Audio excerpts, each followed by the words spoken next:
How's it going, everyone, and welcome back to The Remote Control, a podcast where a couple nerds geek out about movies, TV, video games, and more. As always, I'm Robert Slavinsky, and with me is the wild beast of a man, Colton Bird. Pussy. And our guest, I don't have anything clever to say about him, but Donald Booth. How's it going, buddy? Hey, it's Don from Crunchems Custom Cosplay. Just coming down and hanging out, taking a break from making costumes. Yeah, you came on a episode back like almost 8 months ago, 9 months ago. It's been a while. Back when my mic was muted for half the episode. You know, there were some growing pains at the beginning there. But hey, we're better. We're better. Definitely better. Let's see. So, what's been going on with you guys? Some shit and stuff. Yeah. Collect some Funko Pop figures.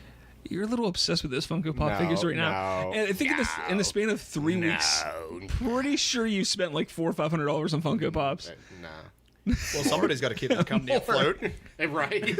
Trust me, you're not the one that has to help it, or nobody needs to help. They got enough people buying that shit. The only thing new with me really is recently me and my daughter were featured in Cosplay Culture magazine, and later in the show we're going to explain we're going to be doing a giveaway to give away an autographed copy of the magazine. Yeah. Now, what was it like? Did they come to you and talk to you about it, or? Yes, one of their editors actually messaged me on Facebook and wanted to do an interview and have me get a professional photo shoot done for their magazine. Okay. That's pretty tits. What was it that, actually, I mean, was it, shit, I can't think. Sorry. Use your words, Bob. Words. We know you're a moron. Yeah, I am. I mean, have they seen you in the past? Like, what was it that... I think what really attracted them to me was the fact that I do a lot of costumes with my daughters, and the issue was family-oriented more so than the previous issues. That's pretty cool. Yeah. We're definitely going to talk more about that. Anybody who lives in the Pittsburgh area, which I think we have a couple listeners from Pittsburgh. Hey, what's going on? All two of you. I know you pretty much go to almost every Steel City Con for the most part, right? Yes, I usually attend every year Steel City Con, Replay FX, and quite a few other conventions in the area and general area. Like I go to West Virginia, Ohio, Maryland. Plan on possibly going to New York next year. Oh man, that'd be kind of nice. I mean, New York Comic Con's actually bigger than San Diego Comic Con. Yet San Diego Comic Con's the one that gets talked about all the time. Yes, the biggest thing is with the cosplay competition there, you can't just show up and compete. You actually have to submit a portfolio with your photos, and they select 100 cosplayers, and that's it. And it goes through a very stringent judging panel with people like Leanna Vamp, who's very well known for her show on Cosplay Melee on Sci-Fi. That's cool. Relax, man. Relax. You didn't hit it before we started? Just kidding. We only hit that pipe for Jesus. You just seem a little tense, man. I just want to make sure you... Remember, keyword, penis. Please entertain nice, innocent singles. Sure, but we'll talk more about your cosplay and stuff, and giving away the magazine and stuff. I'm sure throughout the show, because I'll think of some more questions that I want to ask you. So between segments and stuff, I'll probably mushroom ask you stamp on the forehead. That's how we'll know it'll hit them. Yeah, that's what we'll do. So you're not doing anything? You got your cosplay thing going on? I, on the other hand, have actually started playing, finally, after everybody's been telling me and yelling at me to play this game, I started playing The Last of Us on the PlayStation. Yeah, and your opinion still sucks about it. Look, I'm sorry. Hold on. Let me go get the case, because I'll tell you how many awards it won. No, I don't care about how many awards it won. It's a point now. It's a point! And he's walking away. Look, the way I look at it is this, all right? The first hour and a half, 2 hours of the game, I literally walked around pressing triangle every once in a while. To me, that's not a video game. Like, well, a lot of people, shapes do it for them, you know? Over 200 Game of the Year awards. What's 200 game? Like, where are there 200 different outlets that are like Game of the Year? Like, we're technically one of them. I did not give them a Game of the Year award. I did. And 500 is good enough. No, the story's interesting. The beginning of the game was very predictable. I'm sorry, like, I knew the daughter was going to die. Spoiler. I knew the daughter was going to die. I knew the girl, what's her name, Ellie. I knew that whenever there was the mission, it was like, we need to take this out of, and no, you didn't know it was a person until they're like, this is a person. I knew that's what was going to happen. I knew that the crazy thing was that she has the antivirus or something within her, something like that. It's all been so predictable, which is annoying. And I'm not one that actually read the story, heard much about the story. I knew that there was something about zombies. That's pretty much it, or a type of zombie. That's all I really knew about it. But the story's decent enough. I'm intrigued with that. But the gameplay, I was in a part where, you have to sneak around and shit like that. I'm guessing that's what the entire game is just sneaking around like a douchebag. And I mean, you can go balls deep in a squealing pig. But, I mean, it just... very repetitive. I've played it now, I think, a total of like 2 hours, 2.5 hours. You can get your two guns, Dez and Destroy. Together, they're Destroy. Now, what kind of zombies are in this game? Are we talking World War Z zombies? No, these are like... They're like fungus zombies. Yeah, they got like a weird, like, they run. They do run. Basically, they have scurvy because they didn't get enough vitamin C. Pretty much. Yeah, pretty much. Okay. It does take place in Pittsburgh, though. Part of the game is... Part of the game. Yeah, I do remember hearing about that, so... It's a good game. I don't know why you don't like it, Bob. I'm still muscling my way through it. However... Bullshit, you are. However, I got a little bit sidetracked because we have Assassin's Creed Origin at the house. That's fucking phenomenal. The last 3 days or so, I've been playing that almost nonstop. So it's a good game. It's told you. Damn good. Shadow of War's pretty cool. Yeah, you've been playing Shadow of War the last brutal. like 3 or 4 hours. Pretty brutal. But what game have you been playing the most in the past week? Colton. I forgot there's 3 of us, so I gotta make sure I say names. Super Mario Odyssey. And my god, that game's fucking beautiful. I've played every single Mario game that's come out. And to this day, still my favorite is Super Mario 64. All right, I still think that is the pinnacle for Mario games, that like there's no I will say that what was the first one on the Wii? Galaxy. I felt that one came close, but it wasn't quite there. It was good, but I mean, would you say that Odyssey is as good or better than 64? So if that's my mark. 64. Yeah. You know how there's kind of like the central hub of the palace? Yeah. Take that away and you got Mario Odyssey. Okay, so it's just pretty much open world then. Yep, it's awesome. Like that's pretty cool. It takes. Have you played Sunshine? Super Mario Sunshine. Yeah, I've played them all. Oh wow, but you don't have a DS. Okay, I played them all on the main consoles, not the handhelds. Sorry. Where's I going? So take Sunshine. You know how each world, well, even 64, each world has like multiple sunshines. Yeah. Well, this one has like moonshines or whatever they're called, and you have to like some worlds will have like 30 of them. And you're like, oh, cool. So you can drink because you got moonshine, right? Pretty much. Sweet. So you're like, cool, here's one, and they're out in the open. And then you get to the Metro world. Quote me, I don't remember what it is. And the difficulty curve goes from like, hey, and then it just fucking spikes up because it gets stupid hard, like you're playing a real video game at that point. I mean, it is a real video game. Yeah, but it's like a kid game, and then it's like, oh my god. All right. It's awesome, though. I'd recommend it. It's my pick for Game of the Year this year. Yeah. Have you played anything recently? Anything new, Donald? Not anything new. I mean, I'm still stuck on like League of Legends and a couple other like older games.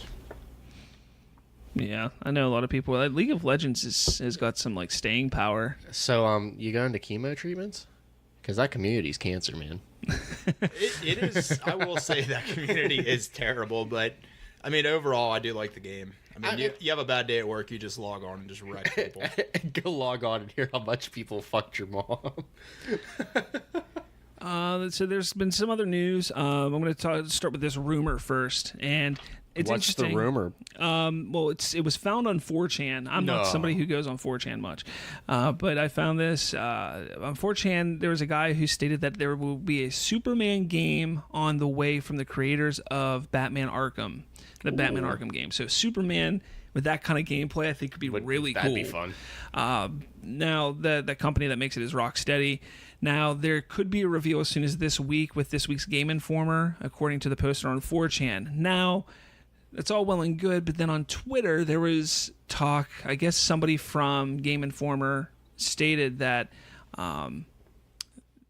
that there was no news about a Superman game at this time. That's kind of how he put it. Like, he didn't say there isn't a Superman game. He didn't say that we're not covering a Superman game. He just said at this time there's no. So whether it's going to be this week's Game Informer, this month's Game Informer, if it's December, well, this would be December's Game Informer because they're like weird with how they release them, or it could be January's. You know, who knows? Yeah. But I'm guessing we're going to get an announcement on that.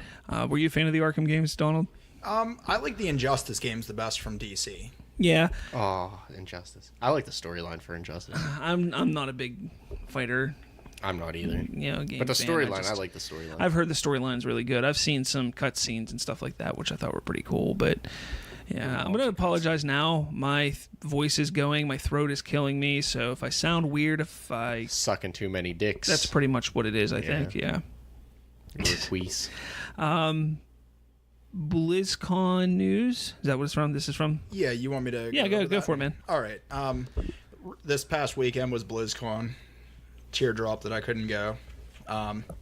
Pour one out for the home. WoW announced their 7th expansion of World of Warcraft. Woo! Not sure how that franchise is even doing anymore. Kind of took a dive. But I heard it was spiking back up after the most recent expansion of Legion.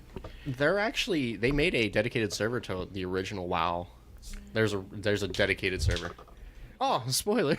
Spoiler alert. That was on my next thing. That they announced it. It hasn't come out yet, but there's no ETA of original vanilla server after them going after all the pirated third-party vanilla servers that they keep shutting down, and outcry from fans. I guess they finally realized that there could be money made there. Also, StarCraft 2 on November 14th is going to be free to play. Sweet. StarCraft is a pretty near and dear game to my heart after cosplaying a Firebat. Yeah, I played WoW when it first came out. Haven't really played it since. I just got off a binger. Wow. Really? StarCraft. I think I played the original StarCraft, or may have been Warcraft. I don't remember. I just remember it was probably around like 1999, 2000, something like that. So that sounds about right. Yeah. Let's see. Finally, with the video games here, the Xbox One X releases this week. I'm excited to see how well the system does. I'm not getting it. I don't have the money for it. I don't have $500 to throw into a new system. Nerd. Yeah. I have but Colton has a pre-order, so he's probably going to get it, if not this week, probably within the next couple weeks or so. I know that they're saying that they're worried about the inventory. It could be low. You may not get yours as soon as you would like, but Xbox One X releasing this week. I don't know if you care. You're more of a PC guy anyways, right? I've always been a PC guy. I mean, I did have a 360, but it's just, honestly, I haven't even played it in a year. And Colton? I play everything and anything. Yeah, I know you're getting the Xbox One X. I still don't think it's a necessary system at this point in time with how they're releasing it, but it's cool to see a new system. But was the PS4 Pro really necessary? No, it wasn't. Exactly. Moving on to TV, and I'm going to keep that top story for the end, so there's a big talk there. But Lord of the Rings TV show in the works with Amazon and Warner Brothers. I'm excited for that. I would definitely watch that. I feel like there's a lot of neat character design there, and I love some of the armors from that show. Now, what would you guys want a remake of Lord of the Rings completely for TV, or would you want them to say, okay, the movies are part of this universe, but we're going to go separate. We're going to go in a different direction, make up brand new stories, and move forward within the Lord of the Rings universe? I'm down with just making a new story. I feel like they could go past the last movies and just keep going from there, like the strife and the struggle between the races, and the remaining orcs and how they possibly try to retake everything. I think it would be cool to have flashbacks, like have a character that's connected to the big war that took place prior to Lord of the Rings, and have flashbacks of that war, and stuff like. I think that'd be kind of cool. Or possibly like the characters, like they had kids and they're actually telling their kids the story, and they're going through their own stuff, and they're having flashbacks from their parents teaching them all that. Yeah. Be kind of cool. Colton, you gonna join the conversation or stay on Facebook Live? You laughing at comments? What are you laughing at? No, there was a moment where you went, flashbacks. I found a filter that made it all trippy, like it was a flashback. It was actually beautiful. Anything else on Lord of the Rings, guys? Anything? No. No, I mean, it would be interesting to watch. It could be really good or really bad. It depends what angle they go. Westworld has been postponed. It looks like somebody was injured on set, so that's kind of upsetting. I'm really looking forward to Westworld. Hopefully the guy or the woman who got hurt isn't in serious condition. Hopefully they can get back on set. I'm sure there's more information than that. I just kind of saw a headline through Twitter the other day, and I was like, oh, that would be something to talk about. The Orville on Fox got renewed for season 2. I'm about 3 episodes behind on that now. I have way too much TV to watch. Again, it's not that great of a show. I don't know why it got renewed for another season. Have you checked out The Orville at all? Honestly, no. Because it's Seth MacFarlane. Yeah, I mean, I guess Fox, everybody eats Seth MacFarlane. Not everybody. Fox absolutely loves Seth MacFarlane. Yeah, didn't they run like all 3 or 4 of his animated TV shows all at the same time? Something like that. Like they had Cleveland, American Dad, and Family Guy all going. You know, it was just like Family Guy, then American Dad, then Cleveland show, back to back to back. So, but yeah, Orville renewed for season 2. I'm guessing it won't make it past season 2, maybe a season 3 at the very most, but I don't think it's going to go much farther than that, especially with how big Star Trek Discovery has been on the CBS app. Like people are loving that show, and maybe it's just both. There's a world that both can actually succeed and live in, but it's not very. This one. I don't think it is. Yeah, I don't know. I think people are watching the Orville because they want to watch Star Trek Discovery, but they can't because they don't want to spend the $5.99 on the CBS app. That's probably what it is. Probably. Yeah. I mean, unless there's people like you, Bob, True. who just watch it for the hell of it. I watch anything and everything for the most part. Speaking of watching anything, Shameless, new season of Shameless started on this past Sunday. Fucking love that show. It is one of the best shows on TV, so I'm real excited to see where that goes. The first episode of every season is always just a setup of what the season's going to be like, so nothing much happened there. Walking Dead. This episode was actually probably the best of the 3 episodes this season. Which in turn means it's the best of the past 4 seasons so far. I guess. I don't know. But I feel that they're really trying so hard to make it as action-packed as possible. It's very predictable. I know exactly what's going to happen. Don't look at explosions. The King Ezekiel was leading a group of soldiers on towards a savior base, one of the savior's bases, and on the way there they kept running into different savior groups and killing them and defeating them, and like that's kind of the backdrop of the entire episode. The other part of the episode is Eric and Aaron. Aaron's boyfriend Eric got shot last episode, and everyone's like, is he gonna live, he's gonna die, he's gonna live? Well, he ended up dying and became a zombie, and Aaron couldn't handle it and was crying and upset. Did she kill herself? No, him. Aaron's a him. Whatever. Rick. Yeah. Rick found a baby last episode. Did he kill it? And then he ran into an old member of the group from season 1 named Morales. Did he kill him? Daryl actually killed him because he was holding a gun to Rick, and Rick was trying to talk some sense to him, like, don't kill me, trying to talk to him. And Daryl just shows up behind him. He's like, with his Glock. No, his crossbow right in the head. And you can tell Rick is starting to get a little upset because he's like, hey guys, like, we don't need to kill everybody. Like, that's kind of how he's looking. He's not saying it, but you can tell he's thinking it's it. Implied. Yeah, he's like, Daryl's just killing people, and he's like, you didn't have to do that, And you can see that there's conflict going on with the other group, with Jesus and Maggie and Morgan and stuff like that. Morgan and Jesus actually fought this episode, and it was a pretty badass fight. It's a shame when people have to fight religion. But there's a big fight there because Morgan is like, I want to kill all the people, all the saviors that we've taken hostage, and Jesus is like, no, they surrendered, we shouldn't need to kill them, and we should move forward. But their savior, Jesus. So yeah, pretty much. I mean, you gotta think about it. The show is making the pun. Yeah, pretty much. But, so that kind of went on there. And Gregory showed back up at the hilltop, and Maggie was kill him? Maggie was reluctant to let him in, but eventually did let him in, even though he's a traitor and sold him out to Negan. She didn't kill him? So, I mean, that's pretty much all there is. Oh, the baby that Rick found last episode Is now dead. he actually gave to Aaron. Aaron was all upset about his boyfriend Eric dying, and he was in tears. And Did he die? Rick is like, I don't know what to do with this baby I found. Like, what am I going to do with it? And Aaron's like, I'll take her. And he's like, all right, here you go. Are you sure? Because you're pretty devastated. He's like, I'm going to go to the hilltop. We'll be safe. All right, have fun. So they die. Who knows what's going to happen? We'll see. So We all know babies or zombies segregate. They don't eat baby. It's not. It wasn't a bad episode. There's still terrible shots. All of a sudden, every season prior to this, they're all like shooting zombies perfectly in the head. Daryl in the first episode is shooting with a fucking hand cannon on a motorcycle, bullseyeing everything, and then all of a sudden, these past 2 episodes, nobody can hit a fucking broadside of the barn with a gun. It's kind of annoying. They got the stormtrooper syndrome all of a sudden. Maybe they were watching G.I. Joe where they can't actually kill anybody. Yeah, maybe. I don't know. That's been kind of annoying, but With that kind of aim, the world's population will never increase.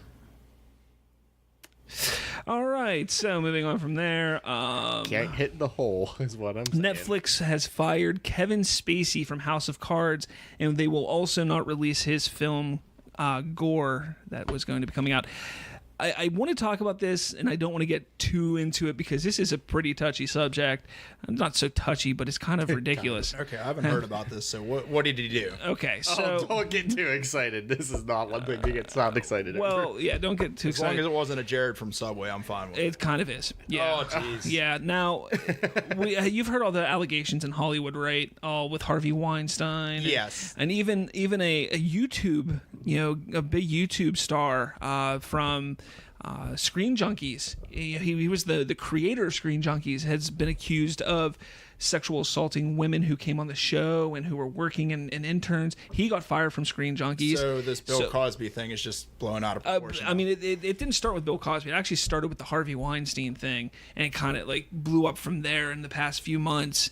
And all of a sudden, people started coming forward for Kevin Spacey, and the first person that came was a gentleman and a guy. He said, look, when I was 14, Kevin Spacey came on to me, and Kevin Spacey was like, look, that was a long time ago. I can't, I apologize. I was in a drunken stupor, blah, blah, blah. By the way, I'm gay. And he tried to play the gay card, like, hey, don't look over here, I'm gay, and it was just kind of like, come on, man. So basically, he just flat out admitted he's a pedophile. Well, kind of. But then more allegations started coming out from people that he worked with on House of Cards. Gay, like guys, not kids, but guys that become like he would come up and just grope people, right in the junk and stuff like that, and try and get with them. The wording was so bad. I'm sorry. But I sorry. But I mean, that's essentially what happened, and they halted after the first allegations came out. They halted production on this next season of House of Cards, and they were thinking about what they were going to do, and they essentially just fired him. And he was a producer; he was the main star of the show, and now he's just gone. He's just not doing it anymore. So you think the show go on? Yeah, I mean, they were They'll partially shift the attention to another they could character. kill him. I mean, it's kind of tough because spoiler. If you've not watched House of Cards up until this point, I apologize. This will be a spoiler. Spoiler. But he does become the president of the United States, and he is the president of the United States in the show. So yeah, they could kill him off. They can have assassination. But they already had, again, spoiler. They already had an assassination attempt on him once before, where he survived it. So it'll be kind of he doesn't have to survive that one. True. But yeah, I mean, it's crazy. What the hell is going on? I mean, we knew Hollywood was a fucking disaster and shit like this happened. It's more of a train wreck than both of our lives, Bob. But I tell you what, I couldn't imagine. Like, I feel for all these women and men even, that have had to deal with this, like Joe Manganiello, Terry Crews. Oh, they're all big, beefy guys.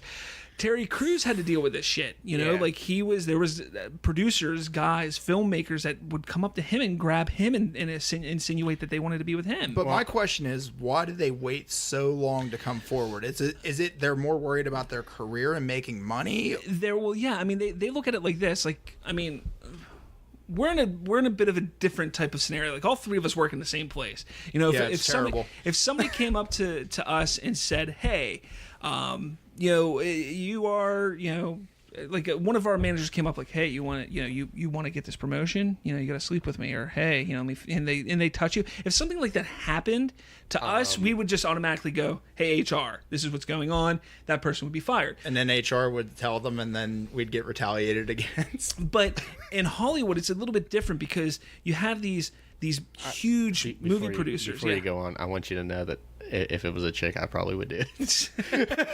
But we have these huge movie producers, okay, that hold your career in their hand, because essentially one movie can make or break your career, and if this producer's like, look, you want to be in my movie, you got to kind of go with this, they'll most likely do it, or they won't say anything, like they'll back off, like, no, it's all right, they'll laugh it off.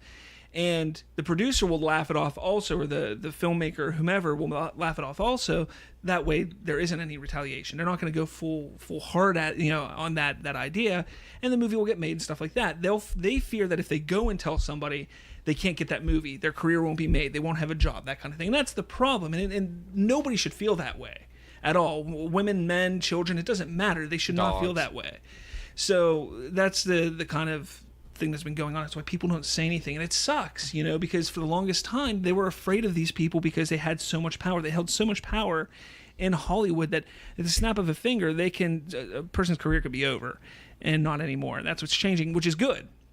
It's a good thing that this is happening and this is changing in Hollywood, but it took this long. But also, you got to think how many accusations are real and how many are fake. Because there's some people that are going to jump on that bandwagon. Again, and you're right. And that's unfortunate. And it's going to suck, because what's going to happen, and this is going to be on both sides, men and women, what's going to happen is people are going to come up to, like, somebody's going to say, hey, you have pretty eyes. Oh, sexual assault. And that's what's going to happen. That's just unfortunate, because people are going to act like that.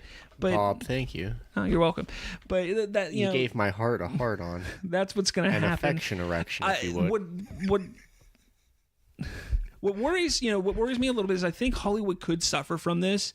It could. I think it already has. But when I say suffer, I'm going to say the quality of films and movies. Yeah. Or they could get better. But that's not what we need to worry about. I think what we need to worry about is making sure that it's a safe place for people to work in, and people should be able to talk about and handle this stuff whenever it comes up. And I think that's what's going to happen now. We're going to see that it's handled more efficiently and effectively now. That's why here at the remote control, we just don't even make eye contact with each other anymore. We have like cardboard boxes in between each other, so we can't even see each other. So that way there's no chance of sexual harassment. Unless you were watching our Facebook Live, then you would have just seen. And our mascot is a sexual harassment panda.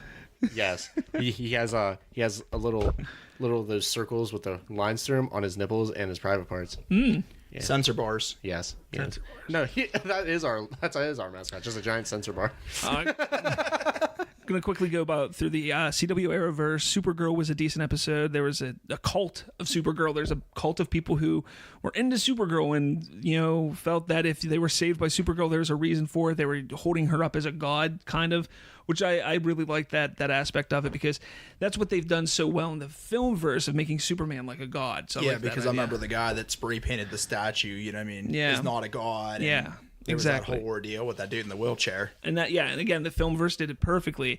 The TV verse universe kind of staying away from that more so, but they kind of touched on it with this whole cult of Supergirl type of thing, which I liked. Flash introduced the elongated man this episode. I really liked the episode to a certain point. We only saw the Flash in his suit for like a minute and a half, which was kind of weird. He wasn't really the Flash much. But just an interesting story going on there. But yeah, we get an elongated man, which he's going to be a recurring character in this season. Can't talk. Legends of Tomorrow, I thought was an excellent episode this past week, because they went back to the 1980s, which was kind of cool. 80s are the thing right now. I mean, Stranger Things, they went back to the 80s when Ray Palmer was a kid, and he found a baby Dominator and was raising it. The baby Dominator was adorable, by the way. I don't fucking care what anybody says. It was adorable. But he's raising it, and they have to, get it back to its mother and stuff like that, which I enjoyed. I mean, I will agree with you on the 80s thing. Like, Stranger Things is just... I went to Target the other day, and all them little pop figures for the Stranger Things... They were, like, all sold out. There was, like, 4 left. Yeah, no, I was there. Yeah. I kind of figured. I can't relate. I wasn't in the 80s. The final show from the Arrowverse was Arrow, obviously. It really pushes back, or it's really pushing on us now that Olicity is back. So Oliver and Felicity are back together. But the big reveal, the big thing about this episode, I think, was setting up the next episode where we're finally getting Slade Wilson coming back, which is Deathstroke, seeing him back, for some reason. I know that there's supposedly a big story arc with these characters this season, so I'm looking forward to that. Deathstroke, always the final stroke. All right, so the final thing in TV I want to talk about, and this is something that we may start talking about either on a weekly or bi-weekly basis or something like that, because both Colton and I are huge fans of this TV series. Donald is also. We love this show so much. Dragonball Z. Well, Dragonball Super. Bum, bum, bum. But the Dragonball Super is currently playing on Cartoon Network. Toonami, same thing, on Saturdays. Now, they're about, I'd say, about 100 episodes, almost 100 episodes, maybe 80. Over 100. No, in the Japanese, over 100. No, they're on episode 23 or 24 right now. Yeah, and they're on 114 in Japanese. Yeah. So it's like 90 episodes or so. But we're going to talk about the Japanese episodes. That's what we're talking about starting from this day going forward. We're going to talk about what's going on in Dragon Ball Super because we watched the subtitled episodes and they're fantastic. Now, Colton, you didn't get to watch this week's episode. No, sadly. The one time I don't watch this week's episode. We decide to talk about it. Here, hold on, let me read a synopsis real quick. Now, what was really cool about this current story arc, which is the Tournament of Power, you have all these different universes going head to head against each other. Now, the big fight that everybody was waiting for was Jiren against Goku. Yes. And Goku went Super Saiyan Blue, did nothing to him. Like he couldn't do shit. He went Super Saiyan God and did Kaioken times 20? Yes. And nothing. There was nothing. Like he couldn't do shit to him. I think he landed like one punch and that was it, barely. Well, he then breaks through and becomes what's called an Ultra Instinct. Because of he actually absorbed the spirit bomb that Jiren reflected back at him, which nobody's ever been able to do. Yeah, so Goku went to throw a spirit bomb at him. He reflected it back. It hits Goku, but it doesn't just hit him. He absorbs the spirit bomb, and he becomes Ultra Instinct. And he starts to get an upper hand for like 3 seconds on Jiren, and then Jiren's like, nope. Enough to land a blow, though. Because his Ultra Instinct starts to wear off. Yeah. If you notice, the whole time he was Ultra Instinct, he didn't say a single word. He was focused. Then when he started losing it, he started yelling, like going back to the typical Saiyan fighting. Yeah. So, after Goku was defeated, he, was like laying there. He wasn't completely defeated. He wasn't knocked out of the tournament. He was just tired. And Frieza gave him some of his Frieza gave him some of his energy. Some of the callback to the original Frieza arc. Exactly, which I thought was kind of neat. And Goku has since been trying to regain his stamina and his power so he can go back at it against Jiren.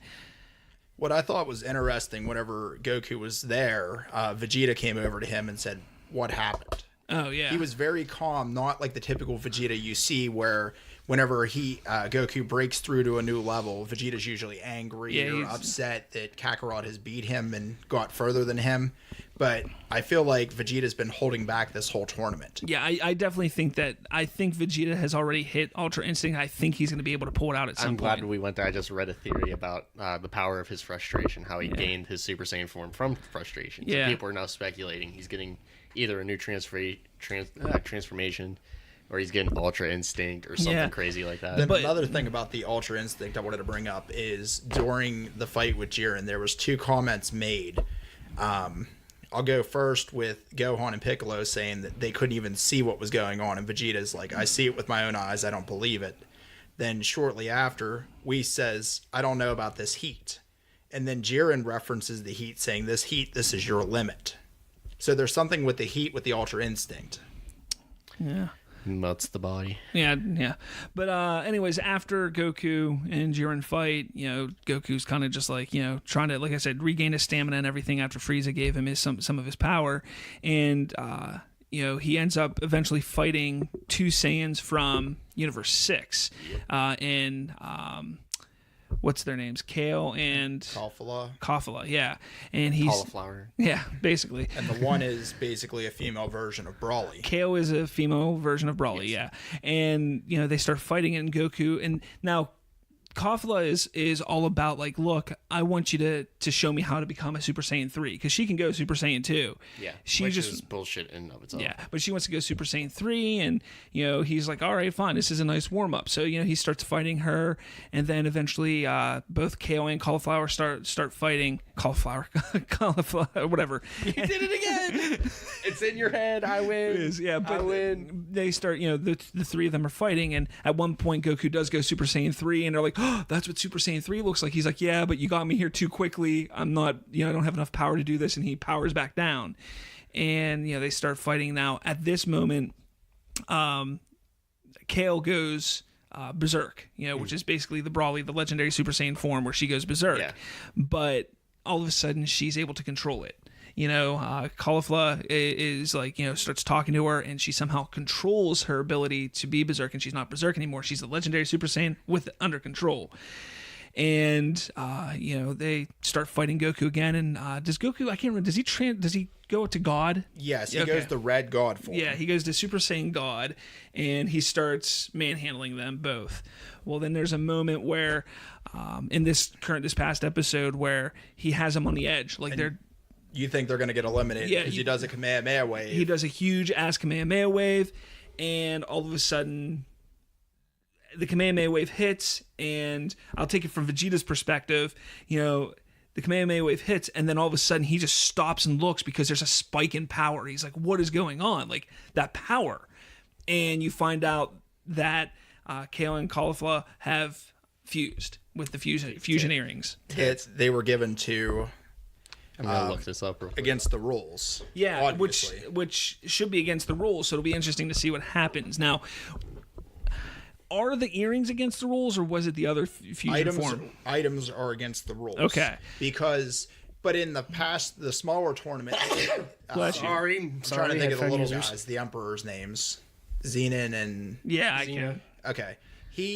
They've waived the rules. Like, if he thought something cool was going to happen, he'll be like, I'll allow it. So he'll probably waive this. Yeah, because it's such a spike in power, and everybody just... Now, let me ask you, do you think it's OP? To a point, yes, but what I thought was interesting is Vegeta was fighting Toppo, and he doesn't even stop fighting. Toppo just keeps doing his thing. Yeah. And Vegeta's the only one that really noticed what was going on, which further kind of proves Frieza the theory. noticed. Frieza noticed. Yes, Frieza's hiding something too. Yeah. But it further shows the fact that I feel Vegeta's really hiding another form. Like, he's ascended, and he's just, for the first time ever, he's holding back. Yeah. Yeah.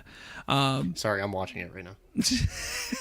No, it's definitely interesting because once they become, what do they become? I have it here, don't I? Did I write it? I didn't write it down. Damn it. Cauliflower or something, I think it is. Yeah, I can't remember. But Super Cauliflower. Super Cauliflower. But no, they start attacking Goku, and they're Kelpha.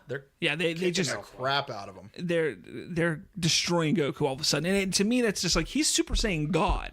Now I get that they fused, and I get that Kale was the legendary Super Saiyan. So there's that X form. factor. If you remember, it took like 4 Super Saiyans to be able to take on Brawly.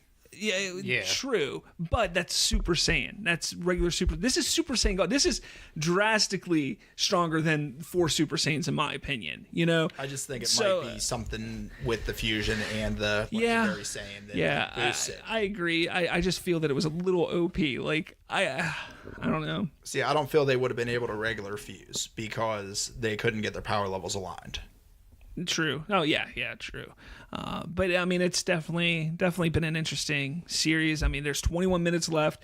From what I heard, what I read, the producers or the creators of Dragon Ball Super are saying that 20 more episodes. It's going to go until at least March. And every episode for the past, I think, 10 episodes have been a minute in time in the show. So there's at least 21 more episodes, probably gonna be like 25, because they're gonna have a couple episodes after the tournament like they always do.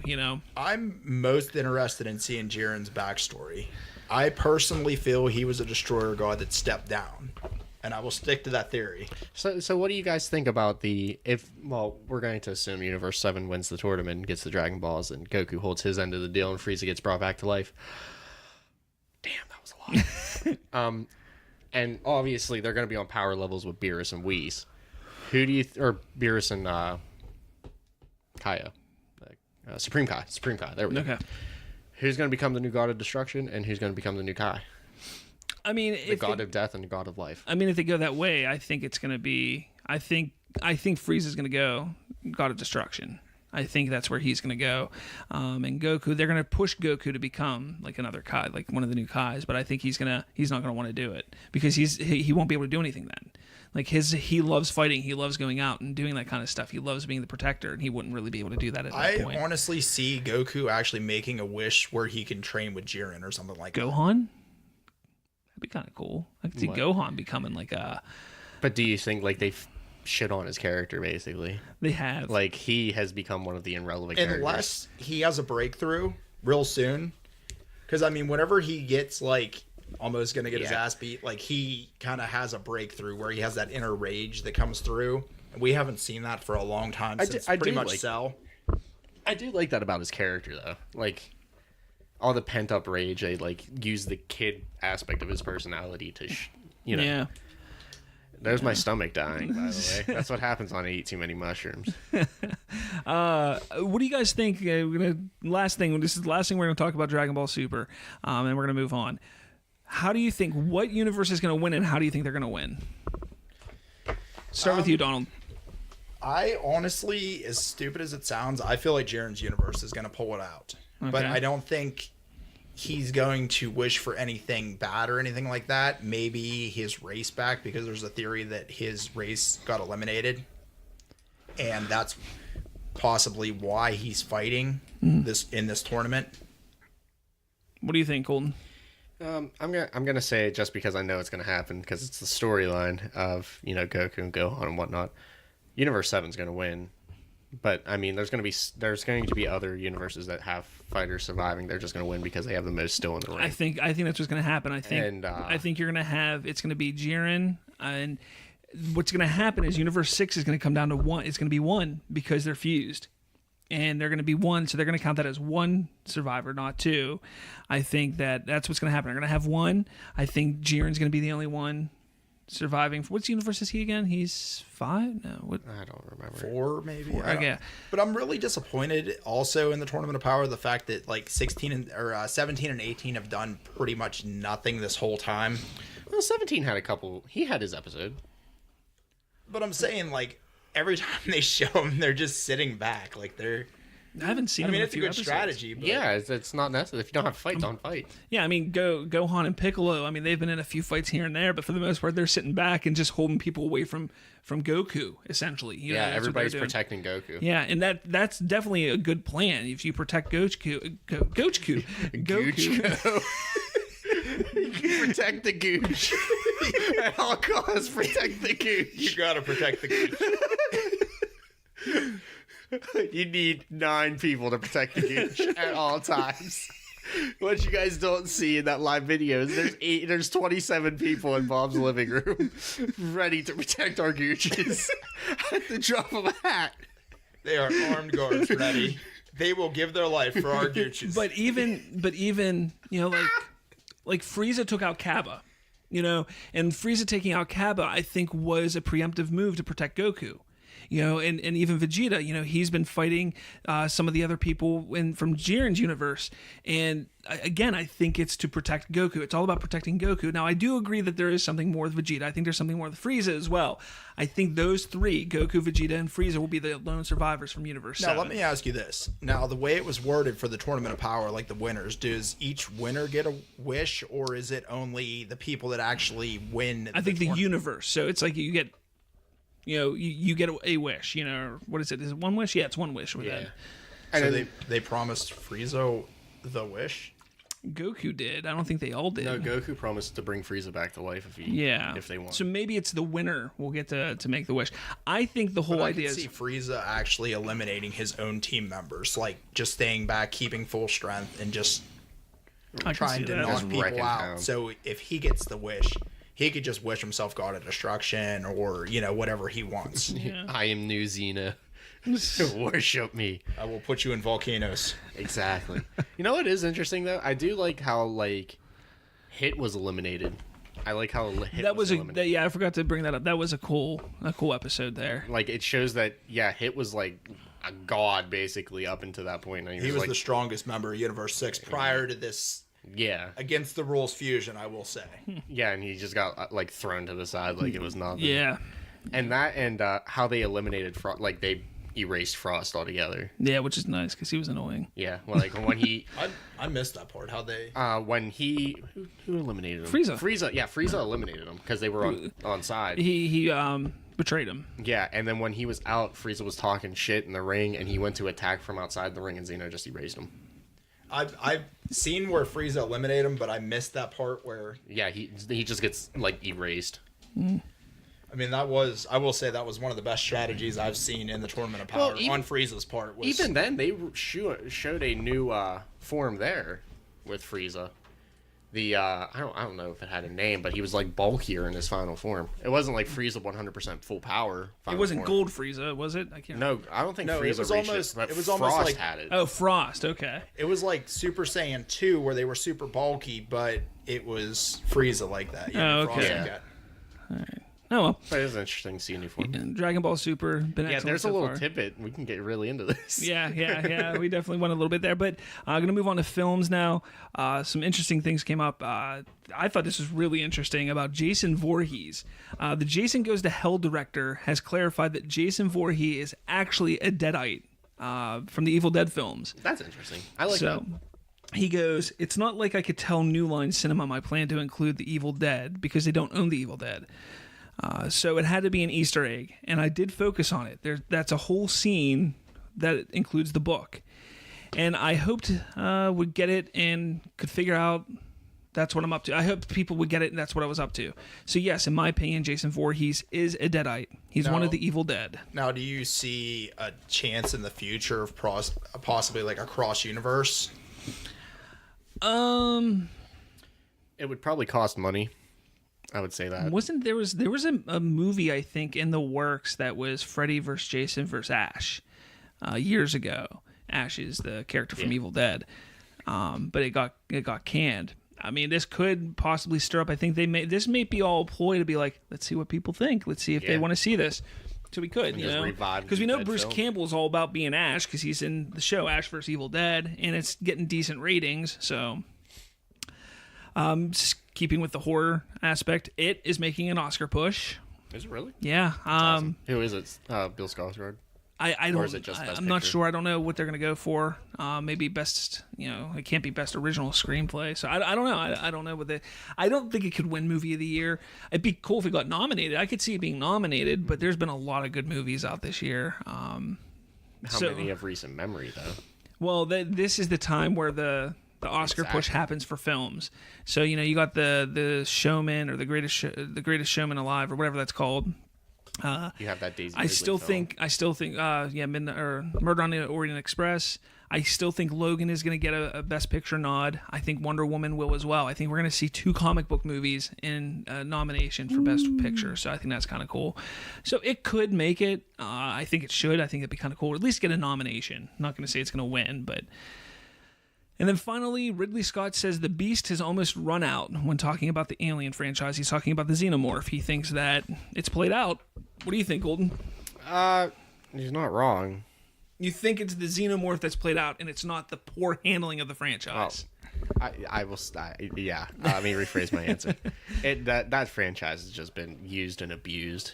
Like it is not even like good anymore. I mean, Alien Covenant. We both saw it. It was okay. Yeah. Did you see Alien Covenant? I thought it was all right. I mean, I hate to say it. I mean, I'm a huger fan of the original Aliens, like the second one, Aliens. I mean, the second one's amazing. that's what I grew up on, and I mean, game over, man. Game over. In the pipes, 5x5. To me, that was just. I mean, and it was a great push. Having Ripley as the, the antagonist. Yeah, the female antagonist. I mean, that was a great push. To push that in. I mean, I love the power loader in there, the flamethrower. Get off her, you bitch. Yeah. Yeah. I mean, Alien has. I think Aliens were great films. The first 2 were phenomenal. Alien 3, I'm not a big fan of. A lot of people do like Alien 3. I'm not a fan of it because the whole I always say this. Look, Aliens, you have the whole thing is about saving and rescuing Newt. and then Alien 3 opens up with Newt dead. Like, then Alien Resurrection I thought was really dumb. As a kid, I liked Alien Resurrection, but as an adult, I'm like, what the hell is this? So, I'm not a big fan of that. I liked the Alien vs. Predator, the second one. I liked the second Alien. It's very hokey and very PG. I think it's PG-13, but it's like PG. It's bad, but I liked the concept and the idea, and bringing Wayland Industries into it and everything like that. I liked that.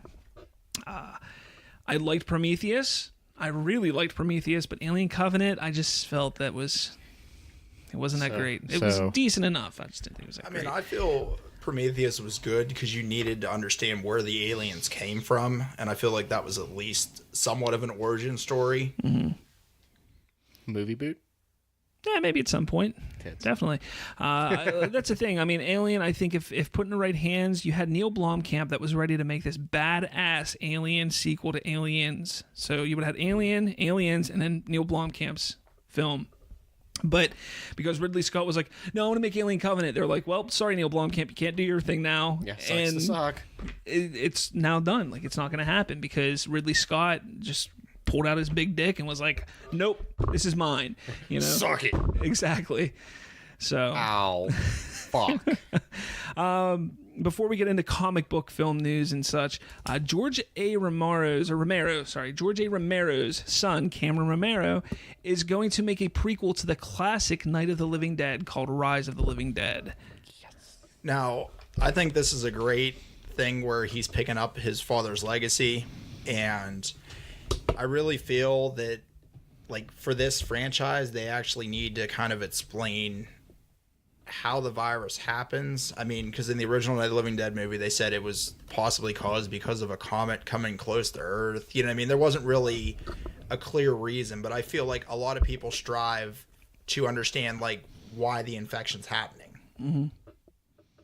Yeah, I mean, I would like that. I would like to see that. I mean, that's being that it's a prequel, I think we're going to get that. I think we're going to get what we didn't get from the Walking Dead prequel, Fear the Walking Dead. Because Fear the Walking Dead should have given us what the hell was going on and how it became, stuff like that. But I mean, I liked, for example, how Fear the Walking Dead first season started. I liked how, like, the military came in, and it really portrayed what I feel would really happen, where they just corralled people up like cattle and just, like, we're killing them. Yeah. But, I mean, I feel like they should have explained a little better where the disease was coming from. Maybe it was terrorist, a disease, bioengineered disease. It went airborne. We know that from the CDC. But, I mean, we pretty much got nothing new from Fear the Walking Dead about how this outbreak happened. Speaking of Dead, do you have anything to say about that at all? No, Colton? It's pretty cool. With your cosplay, man, have you ever looked into getting into makeup and doing something cool like a zombie or anything like that? I mean, originally I did want to go to the trying to think of the name of the school. Use your words. Yeah, whatever. Okay. Okay, And her school name here. I originally wanted to go to a school for that, but I found out, like, through asking for months, that my work was eliminating the tuition reimbursement. Mm-hmm. And I would have qualified just because of the fact that it was, quote unquote, a degree in specialized business management. So it technically would have worked. But unfortunately, the new company that took over eliminated that. I've made a few connections, and I want to start getting into the prosthetic makeup. I actually did a costume contest in Uniontown, and the girl did her own prosthetic makeup that won second place. Oh, wow. And we traded business cards because she wanted to learn, like, foam costumes. Yeah. So we're, at some point, hopefully going to cross-train each other so I can actually add prosthetics, makeup, and stuff like that. I want to start making masks, maybe do, like, Dragonball Z characters, do a lot of new stuff coming up. Can you make me Mr. Popo? That would be, well... Yes, Bob. Tell me how that's going to be, because I knew you weren't paying attention. I was paying attention, and I was like, it'd be cool to be Mr. Wait a minute. I knew it. I feel after even having an African-American president that blackface is not acceptable. Yeah, no. That's the best way I can put it. Now, before moving on to comic book movie news and films and stuff like that, I want to get this out of here because we have 1 week left in our Funko Pop giveaway. All you need to do is jump on iTunes, subscribe to us, review us. No, don't even subscribe to us. I mean, we'd love for you to subscribe, but review us. Give us a review. Give us 1 star if you hate us, 4 stars if you love us, but then leave a review why you like us or why you hate us. You will then automatically be entered in for a chance to win a Superman pop figure from the upcoming Justice League movie. We will be giving that away. We will be announcing the winner of that on next week's podcast, and hopefully you will then have it in time for the Justice League movie, which comes out next Friday, which I can't freaking wait to see. So that's what's going on with that. You don't say. And I think with my giveaway as well, we're going to run that, not next week's podcast for you, but the following week. Yes. We'll be announcing the winner of that live on the podcast. I'm going to get with Bob and Colton after this, and we're going to discuss how we're going to do that. It's probably going to be a like, share, comment type giveaway. You'll jump on and, like and share your page, your Crunchum, what is it, Crunchems Custom Cosplay. Custom Cosplay, yeah. We might have it be shared on your page, so... Yeah, we'll definitely put it on my page so people can easily find it. But we definitely want them to like your stuff, see your pictures and everything like that, see what you're doing, because I know you're trying to branch out a little bit and start, making things for other people as well, aren't you? Yes, I'm also, taking, like, custom consignment orders and stuff like that. Going to be making something for Bob here coming up. Yeah. And I'm purchasing a 3D printer real soon, so I'll be actually able to print props. So they'll be Hollywood grade quality, whatever you want. Yeah, so probably within the next couple hours or so, we will be linking his page to our site so you can jump on it, check out his stuff. And like I said, like it, comment, share it, and we'll make sure that you get entered in for a chance to win this magazine, autographed magazine from him and his daughter. Yes, I was lucky enough to have my daughter featured in the magazine with me. I mean, my kids push me to do the costumes I do. I mean, I've progressed a lot since I first started. I mean, Bob's seen one of my first costumes. It was a cardboard and fiberglass Voltron that probably weighed about 70 pounds, and it was super boxy, but for the time, it was the coolest thing I could make. Yeah, you definitely progressed big time, so... That's the chair, I swear to God. Now, are you guys going to Steel City Con in December, possibly? I'm going to try and go to the Sunday. That's my day. Yeah, the Sunday event or day. Excuse me. So if we're going to go, we're going to be, hopefully meeting some people, talking to them, getting them into the podcast, maybe getting some guests for the show, stuff like that. Wearing our shirts. Yeah, going to wear our shirts and that such. We don't have made yet. Not yet, but we will have them by then at least. If not by Justice League, definitely by then. So maybe you can do a little video cast too. Yeah, that's the plan. Yeah, we did that last time. Although my signal was pretty crappy there the last time. I couldn't get great signal. Oddly crabby for being in the middle of Monroeville. Yeah, it is kind of weird. But if anybody that lives in the Pittsburgh area, if you're going to be there, let us know that you'll be there, and we'll set up to hang out and say hi and get to know us a little more. We'll look at explosions because we're cool guys. Definitely, I'll be there on the Sunday. Yeah, you'll definitely be there Sunday for the costume contest. What are you going as this year? Do you know yet? I am doing 3 themed costumes from World of Warcraft. We're doing 3 Death Knights. Okay. All different colors. So you and both of your kids are going now? Yes. Okay. I'm stepping up my game. And then after that, I got a huge reveal costume-wise. I'm actually going to be redoing Voltron, the Netflix Voltron. And I'm going to put it up on stilts, and we're probably going to have a 7.5 foot tall Voltron. All wired LEDs, everything, and my daughters will be going as paladins from Voltron. That's really cool. Really, really cool. Definitely like it. So, yeah, we'll be, at least Donald will definitely be there at Steel City Con in December, but we're hoping Colton and I will have a chance to get there because December's a busy month with Christmas coming up and Star Wars. Can't forget Star Wars. So, all right. So, back at it with comic book films and stuff. Before we continue, I want to know why. I'm going to tell you why I was laughing. I was on, Twitter doing some Twitter things, and I found this picture. It said, tomorrow's schedule. It has your calendar, and it says, get hella laid. It was fucking awesome. Okay. You looked at me like I was fucking weird, Bob. I'm sorry. I mean, you are fucking weird. So the first thing, we're going to cover Marvel first. Now, we did go see Thor Ragnarok. Both Colton and I saw Thor Ragnarok this week. We're going to talk about that. We're going to save that for the end of near the end of the show, because we're going to talk spoilers and everything. So, but we got a whole bunch of Marvel news. We got some DC news as well, and then we're going to get into the Thor Ragnarok review. Now, first up, for Marvel, some new promo art for the Avengers Infinity War. What do you guys think of it? It's pretty cool. I like it. I almost dropped something. I like how it shows everybody that's basically going to be in the film. Yeah, it's kind of a different look for Iron Man there. It looks like you see the Iron Spider suit in there. It doesn't look like his really regular Spider-Man suit.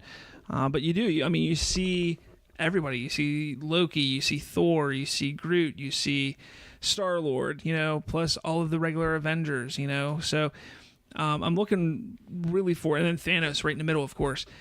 So I'm looking forward to this movie. I really am. I know a lot of people think that I'm a big DC fan, and I am, but I do enjoy the Marvel movies. I really do. So definitely looking forward to that. Let's see. Now, there's some footage that came. What's up, Donald? I was gonna say, one thing I noticed about Thanos is he actually looks a lot less aged in this picture than the normal comic book version of him. Yeah. And I find that kind of neat that they might be doing a younger version of Thanos. I mean, the few, because he was in Guardians of the Galaxy. He was in one other movie too, wasn't he? I think he was just in Guardians of the Galaxy. You know who else was in Guardians of the Galaxy? Who? Howard the Duck. He was. We need a Howard the Duck movie. I'd get behind it. So Marvel, they're sticking with Marvel. Filming for Avengers 4 is underway right now. Now, Avengers Infinity War is the third Avengers film. Remember that. But they're filming Avengers 4 already now. There's a flashback sequence possibly being filmed because people saw, spoiler alert, people saw that... it's sad that we're doing a spoiler alert for a movie that's 2 years away. People caught a glimpse of them of the Avengers dressed up as they were at the end of the first Avengers movie, where they were walking Loki to the Bifrost portal, to take him back to Asgard. They literally have seen that footage, being filmed. So it's kind of interesting if maybe Thanos screws with the time stone or something like that, and they go back in time for some reason, or maybe that there's a flashback where there's some bit of news that Loki says or something like that. Could be interesting. Now, the Infinity Wars is a 2-part movie, correct? As of now, it's just the first one is just called Infinity War, and Avengers 4 is untitled. They originally were going to call it Infinity War Part 1, Infinity War Part 2, but they've since scratched the Infinity War Part 2 moniker from Avengers 4. All it is right now is the untitled Avengers 4 movie. So you think they're going to be able to wrap up Infinity Wars in one movie? No. Because I don't feel they can. No. Unless they do something with the time stone. Yeah, no. And paradox it so they can get 3 more movies out of it. Yeah, I don't think so. Lawrence Fishburne is supposedly working on a secret Marvel project. Now, Lawrence Fishburne, which is interesting. Not so secret anymore. We on to you. He's made the jump. I mean, he's Perry White in the DC universe for, in Man of Steel and Batman v Superman.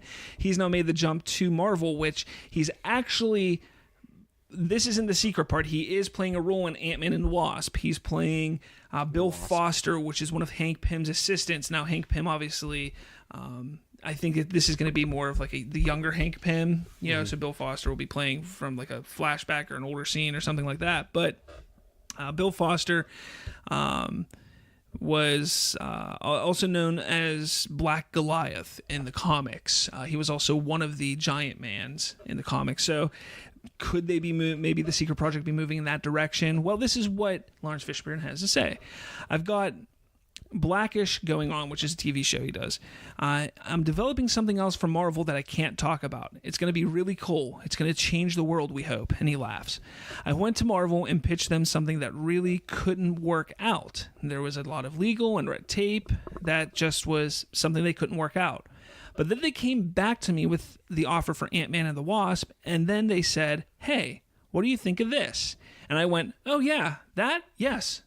So is it a secret Marvel project, or is he just kind of talking about his idea was for something to be an Ant-Man and the Wasp? That's kind of what might be going on.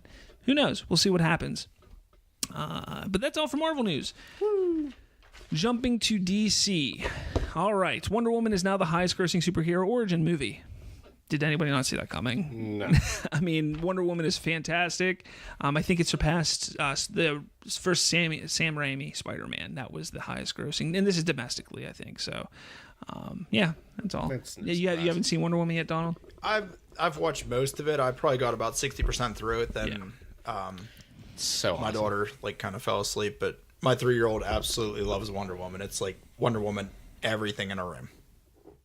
It's because Gal Gadot is hot as shit. Yeah, she is. And I think at some point I gotta make her a Wonder Woman cosplay. Spoiler alert. I mean, it's not hard. No. No, There's this girl. I can't remember what her name is. Sorry to interrupt you, but there's this girl, and somebody posted on Facebook. She's a cosplay person. Like, she does a whole shit ton of cosplay.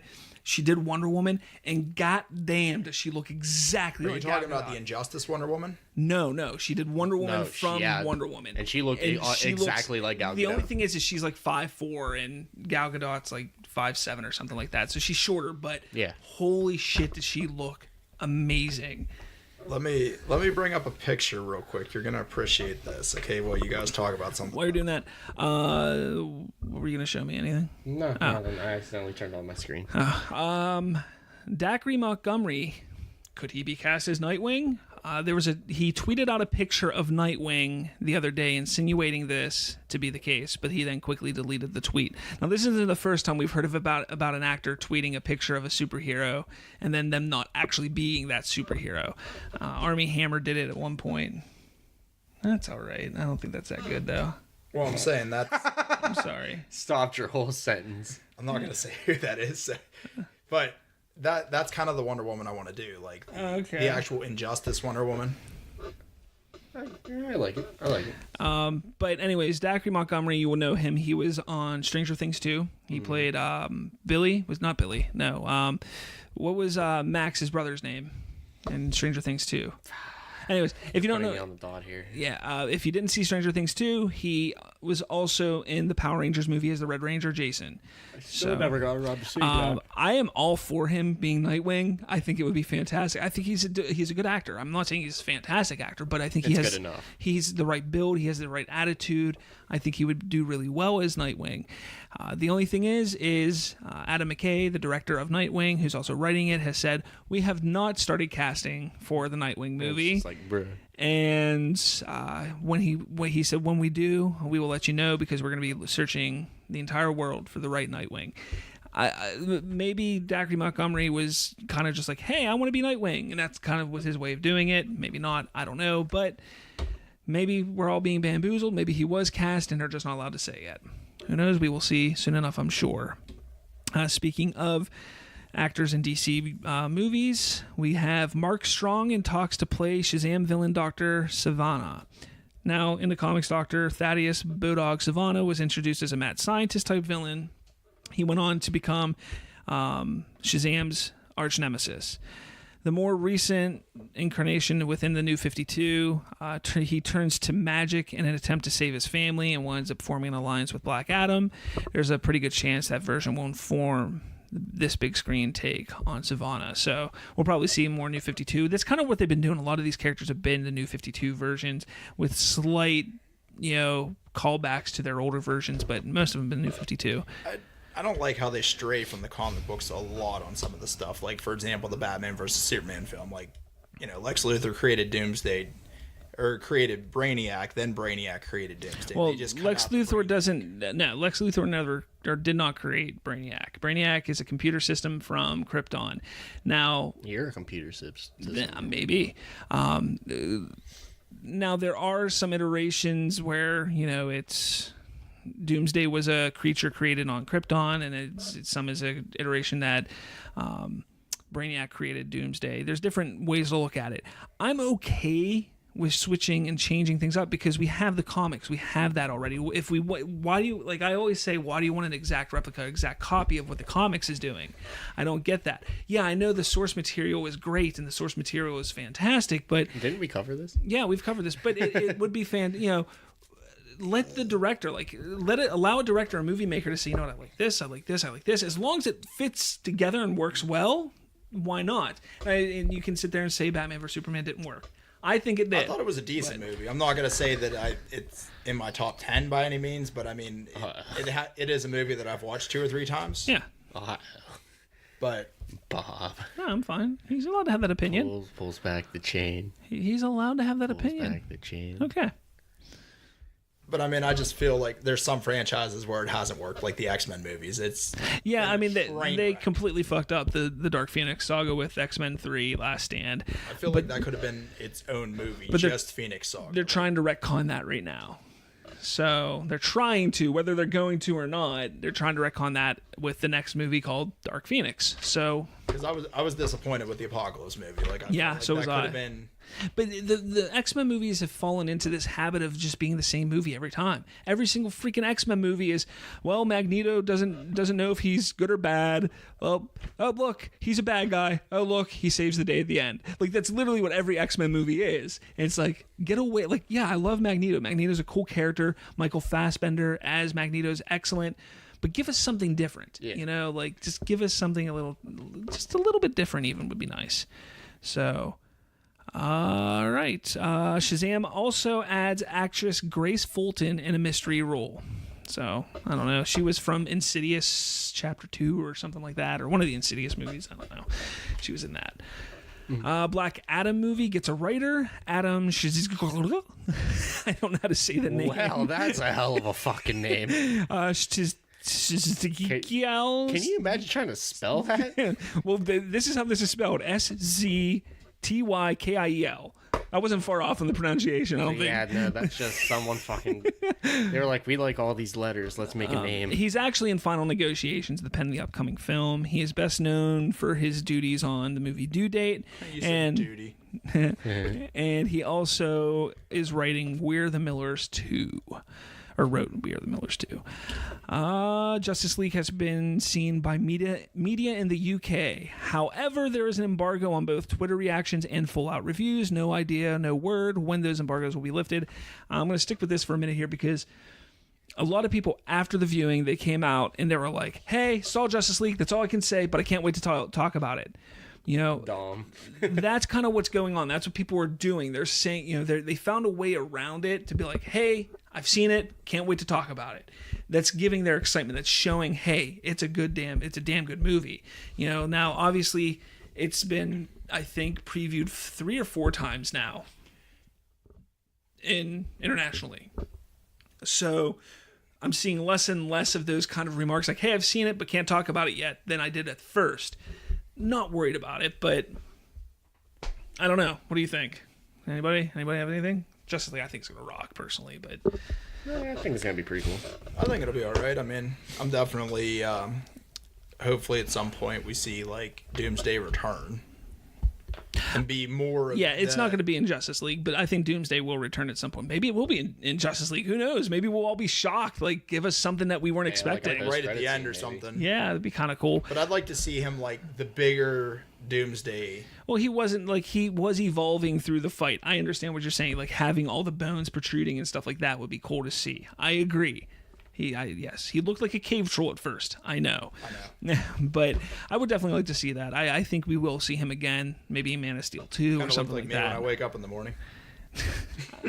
All right, now this is going to be a bit of a mess here because I don't want to talk too much about what has released for Justice League, but over the past couple days, they've released about 5 or 6 different clips from the movie. Now, I was like, I'm not going to watch them because I can't wait to see them. I can wait to see the movie. But then I was like, I can't wait to see the movie, so I'm going to watch these clips. Mm-hmm.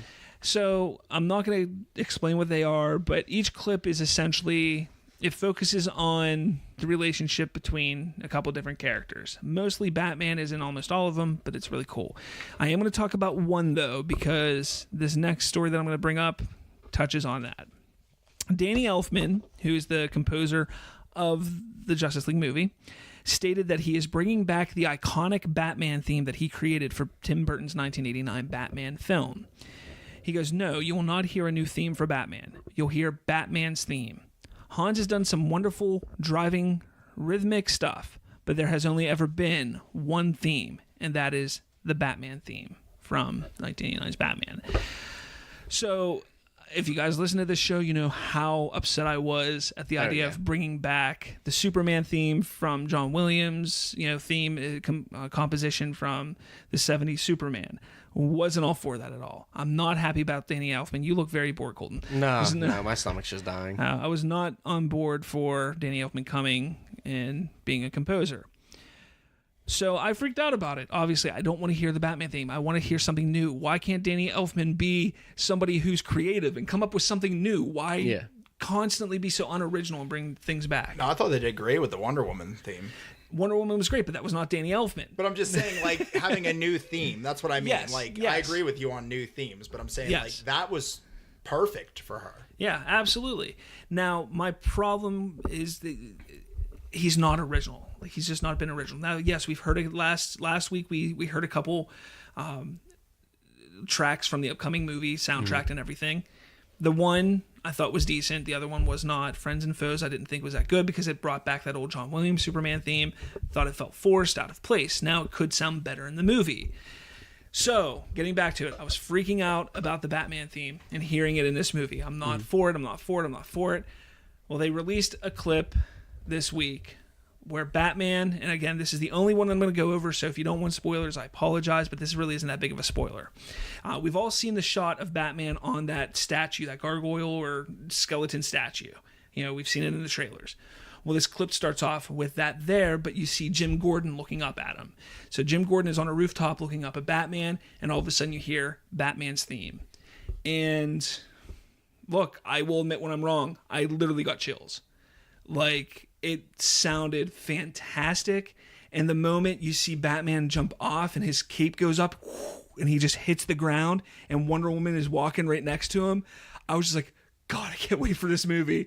Like, it just got me so amped and so excited for that movie.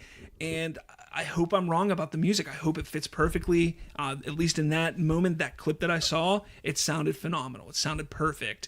I didn't think I would like it, but it is such a memorable theme. You know, it wasn't only used in 89's Batman. It was also used in 1992's Batman Returns, and then it was used again in the Batman animated series. So that is the Batman theme. I get that. However, Hans Zimmer did do something different with the Dark Knight trilogy. You know, we've heard different themes on the other cartoons that have come out.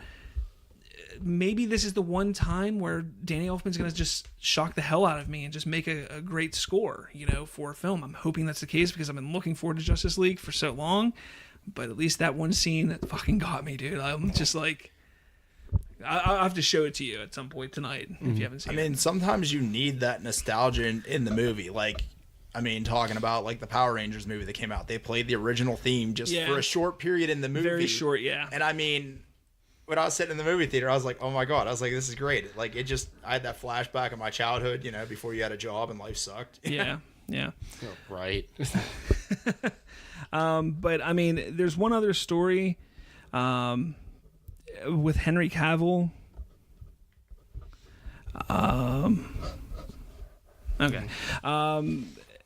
He basically he believes DC and Warner Brothers, he believes that the DC universe hasn't worked. Now, Henry Cavill plays Superman. So he basically sits there and says, yeah, what we've done hasn't worked. And people go into a fucking panic. Oh my God, Superman hates the movies he's been in. It's essentially what happened. Now, this is what he actually had to say. Even if Marvel didn't exist, we'd struggle. There was a style that DC was going for, an attempt to be different and look at things from a slightly different perspective, which hasn't necessarily worked. Yes, it has made money, but it has not been a critical success. It hasn't given everyone the sensation which superheroes should give the viewer. So, he's talking about that, okay? Then he talks about Wonder Woman. He goes, I think it's a wonderful time for a female hero. It is the perfect setting in social politics right now. We need it. We want that perspective. And Wonder Woman has struck at the ideal time and has become a phenomenal success, which is fantastic. Any success within the superhero universe, especially within the DC universe, is wonderful because I want to keep telling the Superman story. Selfishly, that works for me. And then he goes on, I feel like now the right mistakes have been made and they haven't been pandered to. and we can't start telling the stories in the way they need to be told. It is even better to come back from a mistake or stylistic error into the correct vein, because it will make it seem that much stronger. Wonder Woman was the first step in the right direction. So is he sitting there saying DC sucks, I hate everything they've done, or do you think he's saying, look, I think this is all a PR move. I think he was told to talk about stuff like this because he's getting the excitement up. He's basically telling people, like, look, you didn't like the last few movies? Come see Justice League, because you're going to get your knocks fucking blown off. That's what I think is what it's all about. I agree with you. That sounds kind of like a PR answer, not like something that someone would actually say, per se. Exactly, because, I mean, he's going to be taught and trained, don't talk negatively about your Superman. And he did just that. You know? He's not going to do that because he loves playing Superman. He's going to be Superman for many years at this point. But maybe just Superman has a small role in this movie. Oh, he does. I mean, a smaller role. I think he's going to come back sooner in the movie than anybody thinks. You think they're going to bring him back pretty early in the movie, or do you think... I say before the halfway point. He'll be back in some form or fashion. Whether he's a good guy, bad guy, he'll be back before the halfway point. And how soon do you think before DC jumps on the dark side train to kind of copy Marvel with Thanos? Well, that was the whole idea with Justice League to begin with, where they were going to be teased Darkseid in this movie, and then Justice League 2 was going to be Darkseid. Like, that's what it was going to be. They essentially originally were going to beat, like, the way that everything was supposed to come out, they were going to beat Marvel to Thanos, or to their big bad, you know? So, but everything got pushed back, everything got rearranged, and now that's not the case. And I think that's partially why they were like, look, we're going to step back a little bit. Rumor has it we're not going to see Darkseid in this movie. We may get some mention of him. We probably won't see him until maybe Justice League 2, maybe Justice League 3. I say there's no point to just rush to the biggest bad guy. You know what I mean? No, there's no reason at all. I would love to see them take on Brainiac. I would love if Man of Steel 2 introduced Brainiac, and then Brainiac was the Justice League 2 villain. We need the Legion of Doom. I mean, you could eventually do the Legion of Doom. I think you could. That would be awesome. I feel like... That would have to be a two-part movie. I absolutely loved watching on Boomerang when I was growing up, like the 60s cartoon, like the Super Friends. Super Friends? And not with the Wonder Twins. I'm putting that out there. No. We don't no need Wonder the Wonder Twins. We don't need a bucket of water. No. All right. But that's all we got for film news and TV news and stuff like that. We're going to start talking about our Thor Ragnarok review. Don, you sticking around for this? Do you care about the spoilers? I honestly didn't see Thor Ragnarok. I mean, the only thing I can say is the movie poster looked like the Altered Beast poster from NES. Sega. Altered Beast was Sega, not NES. All right. So Jesus. So before we get into it, I just want to throw it out there, everyone. Make sure you find us on Facebook and Twitter. Look up The Remote Control on Facebook. We're at The Remote Control on Twitter. That's at The Remote CONTRL on Twitter. Find us on YouTube as well, The Remote Control, all that kind of stuff. To find all of our newest episodes, everything like that, you can find us on Stitcher, Google Play, iTunes, Podbean, all those fun things. I also want to give a quick shout out to Two Dudes Review podcast. I believe that's the podcast. I'm going to double check here because they're an excellent podcast, and I've actually been listening to them pretty much on a weekly basis now because I just love the stuff that and they talk about and what they do. Let me see here. Yeah, the last one they did was Scott Pilgrim versus the World. They kind of reviewed that. Excellent episode. I love Scott Pilgrim versus the World. And then I do want to give one other shout out to another podcast called Unaired. This last episode, which premiered at the beginning of November, they covered. Now this podcast is really cool because they go and they talk about TV shows that either had like a pilot or like one season or just never aired at all. And this past episode, there was a TV show that I watched when I was a kid. It was on MTV, and I was like, man, I could never remember what it was called. I was like, I loved that show. It was a cartoon. Loved the show. I knew it was only on for one season. Was it Aeon Flux? No. It was called Clone High. And they did an episode where they talked about Clone High, and then I ended up going on YouTube and finding all the episodes, and I started watching the whole series again. And that Clone High was actually written and created by Phil Lord and right? Yeah, Phil Lord and Chris Miller. That's who they are. Phil Lord and go. Chris Miller, who were the ones that got fired from the Solo film, but they also did make the Lego movie, you know. And Bill Lawrence was also involved with Clone High. Now, Bill Lawrence was the one who helped created and was the showrunner on Scrubs.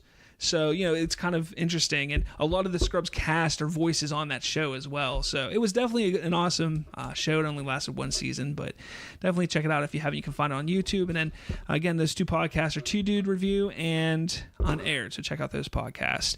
All right. So we're going to move on to our Thor Ragnarok review. I saw it on Saturday. Colton saw it on Sunday. You sticking around, Donald? You leaving? Is this the last thing, or Yeah, this is the last thing we're talking about. I can hang around for a minute till the closing. Okay, cool. So Thor Ragnarok. Before we even get into it, never am I ever seeing a movie again in Uniontown. Never. Remember what I told you about when I saw it? Never fucking again. Like, flashlights halfway through them. Kids, I mean, I understand. You're going to take your kids to see a superhero movie. I understand that. But tell the fuckers to not run around the goddamn theater when the movie's playing. It's funny you say that because I went to Uniontown to see it again. I went to Uniontown and I saw it there. And in my row seats, somebody brought their 2-year-old kid. Now, you were telling me at work about this movie pass. I kind of wanted to hear about that for a minute. Oh yeah, actually, before we get in, I wanted to talk about that, but I remember you said that. I didn't really get a good description. So, you said you were going to make me listen to it here. Yeah, so Thor Ragnarok, we went to go see Thor Ragnarok. Now, I went and to go see it, I used my movie pass. Both Colton and I ordered movie pass last month. It's essentially a card. You pay $9.99 or $9.95, $10, and you get a card. Now, this card you can then use at almost any theater. The app on your phone that you have to download shows you all the theaters you can use it at. You essentially go to the theater with that card. You have to be within 100 yards. Yeah. 100 yards of the theater, and you go into the app on your phone. You go to the theater that you're at, and then you pick what movie you're seeing at what time. You then click it, and you click purchase tickets. You will then go to the box office or to the kiosk, whichever one, and you will purchase your tickets with that card. You will, just say, I want to see Thor Ragnarok at 1 o'clock. And they go, okay, $8.75. I give them my card, that movie pass card, which is a MasterCard, and they swipe, and your ticket's bought. That's simple. How many movies can you see a month? One a day. One a day? One a day. Really? So you could essentially see 30 to 31 movies a month. Totaling to $240 some odd dollars a year. Now, let me ask you this. Being a dad as well, is there a kid's version of this that's cheaper, or no? Right now, Movie Pass, there's only this one tier. Now they do state that they are looking at family options of having family passes and stuff like that.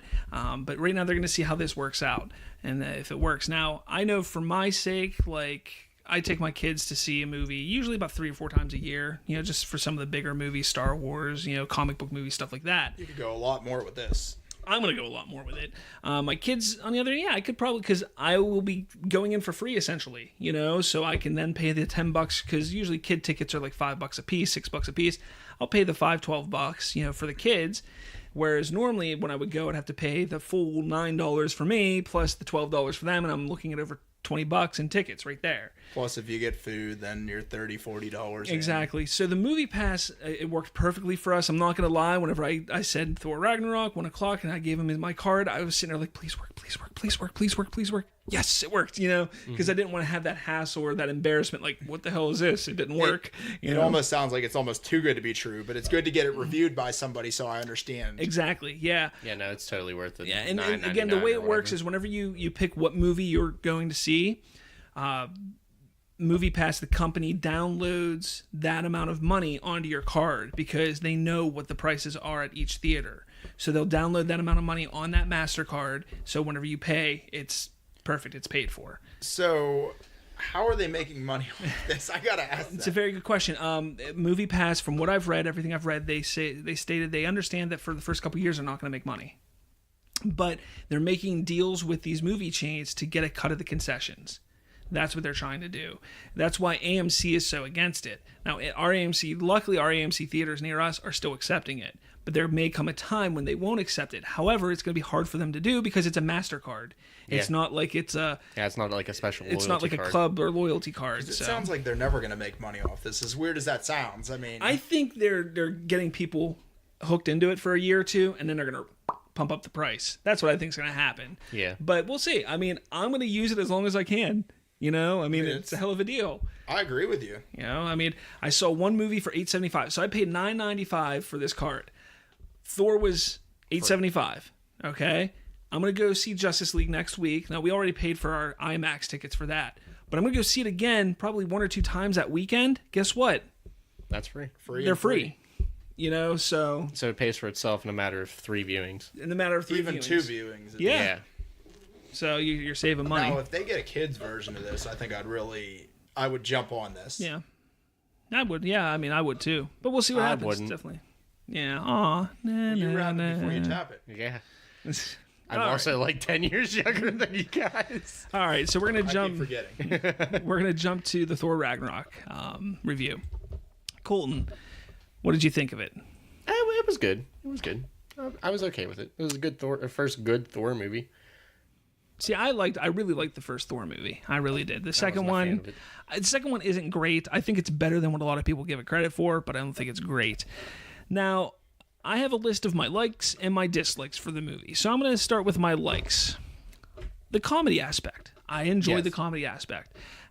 This can also go on my dislike pile, though, because most of the comedic moments were shown in the trailers and the TV spots. So by the time I saw the movie, I was like, oh, because I heard all these people were like, oh, I've never laughed so hard in a movie in my life. How? Did you not see all of these moments in the trailers? I did. Are you 2 years old? Yeah, I mean that's what I don't understand. But the comedic aspect was nice. It was fun. That's one of the biggest reasons why I love the first Guardians of the Galaxy, was the comedy aspect of it. And this felt like Guardians of the Galaxy. Cate Blanchett as Hela, fuck, dude, she ate up that scenery, but she looked so happy doing it. It looks like she truly enjoyed playing that character. And that character needs its own standalone movie. Absolutely. I mean, her backstory. Now, again, this is going to be full of spoilers, so if you haven't seen it, walk away, turn us off. I apologize, but I don't want to tell people to turn us off. But if you haven't seen it, turn it off. Her backstory is phenomenal. Obviously, the big reveal, which was pretty early on in the movie, it was within the first 15 minutes of the film, is that she is Thor and Loki's sister. Yeah, older long lost sister, and you find out that her and Odin used to travel around from each planet and universe and just fuck everybody up and just rule with an iron fist. But Odin, for some reason, got a good heart, and he went against it, while Hela did not. She wanted to continue ruling like that, so Odin fucking was like, nope, you're banished, and he banished her. So Odin, the reason why Hela comes back is because Odin, now if you remember, at the end of Thor the Dark World, Loki has hidden away Odin, and Loki is acting as Odin in Asgard. Yeah. Okay, so while he's doing that, Odin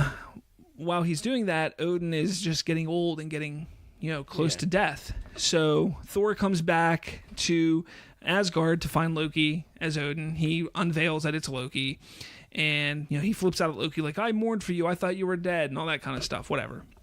Which is actually a pretty funny scene in itself, because Loki as Odin is sitting there watching a reenactment of basically Thor the Dark World, and watching Loki die. And there's cameos, which is part of my likes of what's it at there? Matt Damon, who plays Loki. Matt Damon plays Loki. Yeah. And then you have Sam Neill playing Odin, and then you have the youngest Hemsworth brother, which I don't know his name because he doesn't really matter, but the youngest Hemsworth brher was playing Thor. Which I thought was hilarious. The fact that you have they're doing this, and Matt Damon just randomly showing up, I thought was kind of funny. But it was definitely funny to see all that going on. Now, in the very beginning of the movie, you find out that Thor was captured by, I can't remember its name, but Big scary demon dude. Big scary fiery demon dude. And, he goes, what are you trying to do? He's like, I've seen Ragnarok, the end of all of Asgard. That's what Ragnarok is. So and Thor's like, well, how are you going to do it? He's like, I'm going to put my helmet on the eternal flame and I will destroy Asgard. And he's like, yeah, well, you need to have your helmet or whatever to do that. And he gets his hammer, and that's when the music kicks in for Led Zeppelin. It's like, like shit going on. It's good fun. I'm not a big Zeppelin fan, but I think it fucking rocked at this moment. No, it was very good, very well placed. Just Thor just kicking ass, killing all these demons, and then he takes his helmet and goes and puts it in the vault on Asgard. Essentially, that's what happens. But his whole thing is like, I gotta stop, Ragnarok. Well, he thinks he stopped Ragnarok, and then, he's like, once he finds out Loki has hidden away his father, Odin, he's like, where's he at? He's like, I put him on Earth. So they go to Earth to this old folks' home, and it's being torn down. And he's like, well, good job, Loki. You lost our father, Yeah. And at that moment, a portal opens up below Loki, and he falls through. He's like, ah. And Thor's like, what the hell? Yeah. And then the same thing happens to him. And, no, it doesn't. No? He gets a piece of paper. He gets to. Oh, that's right. He gets a piece of paper. That's right. Yeah, that's right. He gets a piece of paper to go to Bleecker Street or whatever, and he finds Doctor Strange. It's Doctor Strange, and he's talking to Doctor Strange, and he's like, strange things. He's like, why did you bring Loki here and stuff like that? And he's like, well, our father's here. Blah blah blah. Where is he? And Doctor Strange is the one who helps find Odin. I think this whole scene felt forced. I really do. It was an unnecessary cameo. Yeah. I mean, it you could have gone without it. Yeah. Essentially, you could have gone without it. It was nice seeing Doctor Strange again, I guess. Even though I wasn't a big fan of the movie, but it is what it is. So moving on from there. So he opens up a portal, and there's a funny moment where Loki comes down. He's like, I've been falling for half an hour or something like that, but whatever. Okay, funny, haha. Move on. So moving on to where Odin is, they find Odin and they start talking to him, and Odin's talking about how his time has come, that he can foresee, Ragnarok coming and blah blah blah. And they're like, why? And he talks about Hela. He says, your sister Hela is coming, and Ragnarok's gonna happen, and all this crap and stuff like that. So Odin then dies. He kind of like disintegrates and goes into the wind, and then Hela comes out. Yeah, almost immediately appears, and that's when she immediately pulls out her 12-inch dick and fucks Loki and Thor. Pretty much, Thor like grabs his hammer, and throws it at her, and that's the scene that we've seen in every preview where she grabs the hammer and just destroys Mjolnir. And everybody's like, what? How did she destroy Mjolnir? Well, you actually find out later in the movie that she was the original wielder of Mjolnir. That's why she was able to hold it. Say that 10 times fast. Mjolnir. Yeah, you can't even say it once. Just make words. Make words. But again, Kate Blanchett as Hela was fantastic. Again, if you want to know how they got on Sakaar, where the Hulk is and everything like that, it's at that moment that they try to go back through the Bifrost to get back to Asgard. Hela follows them and knocks them out of the portal, and they kind of fall into Sakaar. Now, Jeff Goldblum, who is the Grandmaster of Sakaar, phenomenal. Excellent. I mean, I love Jeff Goldblum. And much like Kate Blanchett with Hela, I think he truly loved and enjoyed playing the role of Grandmaster. If I were to have my life narrated, it'd be by Jeff Goldblum. That would be pretty cool. That would be pretty cool. Let's see, Korg. You meet Korg there. Korg, who is actually played by Taika Waititi, who is the director of the movie. We need more Korg. Yeah, no, that was fucking beautiful. He has so many great lines throughout the movie. It's like the harmless, innocent, nothingness of his character. That's just so funny. I think he is the funniest character in the movie. I know that they really pushed to make Hulk the comedic, levity of the film, but Korg really took it, stole the show in that aspect of it. The ending. Now, while Thor and Loki are on Sakaar, and obviously all the crap's going on there because they do find Hulk there, what actually happens is Thor has to has to be put into basically he's a battle. Gladiator. Yeah, he becomes a gladiator and has to fight the Grandmaster's greatest warrior, which becomes the Incredible Hulk, and he has to fight him. And it's during that fight that you actually start to see Thor utilizing his true power, his potential, and you being the god of thunder, you know. And it's in that fight that you start to see that, but you don't really know what's going on, I guess, even though I kind of knew. It kind of was, the writing was on the wall at that point. But that happens there, and Hulk, or Thor, is close to, it seems like he could defeat the Hulk at that moment, but the Grandmaster kind of cheats and puts an end to it.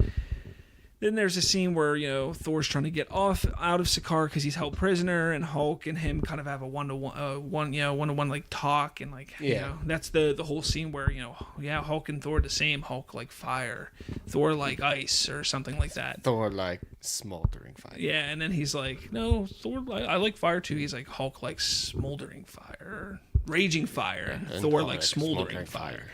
You know, that's where that scene comes from there. Tessa Thompson, holy shit, was she fantastic as Valkyrie. Right. Like, the casting for this movie was very on par. On point. And Tessa Thompson, like, she's fucking beautiful. Like, she is gorgeous. I'd smash. And I give her one full show. But I think she has probably the best story arc in the movie. Yeah. Because, you know, you come to find out in the movie that she is one of Asgard's Valkyrie, and that the Valkyrie actually went and faced Hela before she was banished and completely lost. Like, they were slaughtered, annihilated. But she was the lone survivor who got away.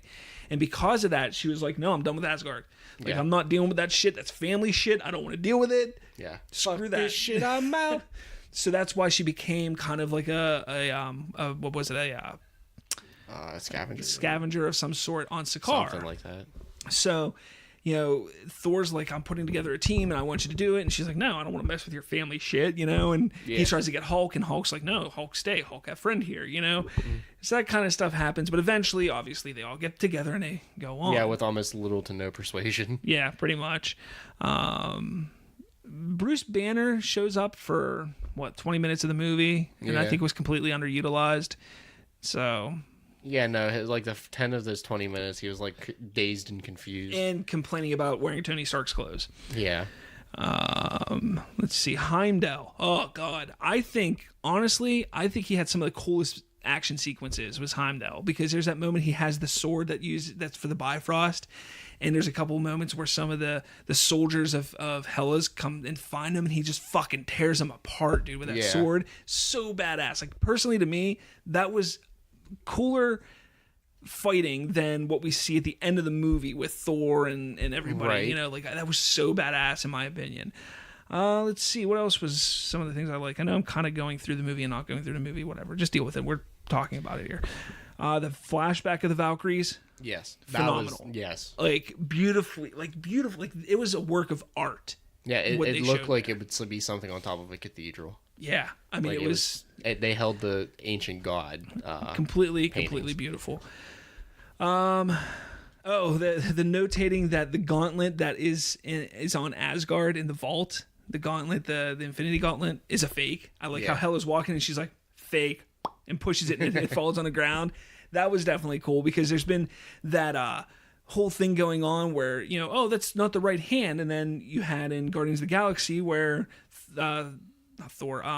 Thanos puts on the gauntlet at one point. I'll handle this myself, and actually puts it on. It's like, well, if it's on Asgard, how does Thanos have it?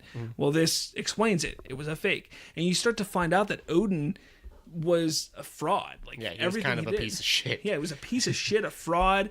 A lot of what he said he did or had, he didn't. You know, that kind of thing. That's what you find out, which is awesome, because we now kind of, at the end of this movie, we almost have a new Odin in a way. Yeah. And it was very like that moment when Thor and Hela start fighting, and this is a major spoiler of the movie. So this is like the last, what would you say, 20 minutes or so of the movie.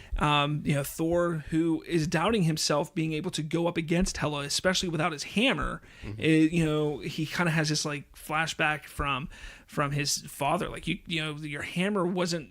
Yeah, your hammer wasn't you. Yeah, that was a conduit to help you, handle your power, you know.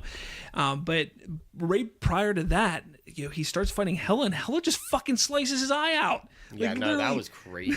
He's just boom, his eye's gone. Like he loses his right eye. I do like boom, how gone. they kind of censor it. Don't show the eyeball like falling out and rolling across the shit. But dude, it was like, what? That really just happened? Like that caught me completely off guard. So I really liked that.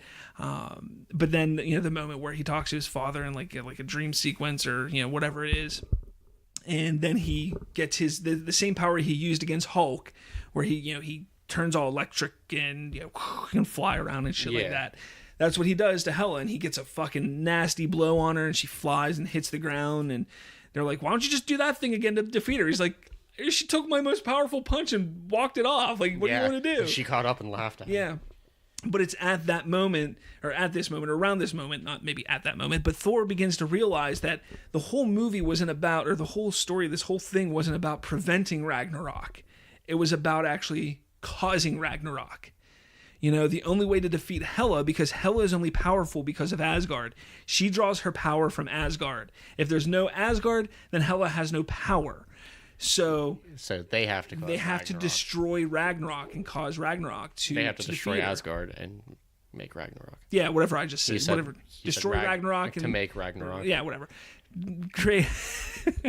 Man, we've been podcasting for a while here. Sorry. Yeah, it's late in the night. It's only 9:30 and it's past all of our bedtimes. But so that's what ends up happening. So he goes and tells Loki to go get the helmet, the mask of that demon that he faced in the beginning of the movie, and put it in the eternal flame. He does that. The big giant fiery monster comes and destroys Asgard, and they fly away happily ever after in a way. So my dislikes for the movie: Doctor Strange cameo I thought was humorous, but felt forced and out of place.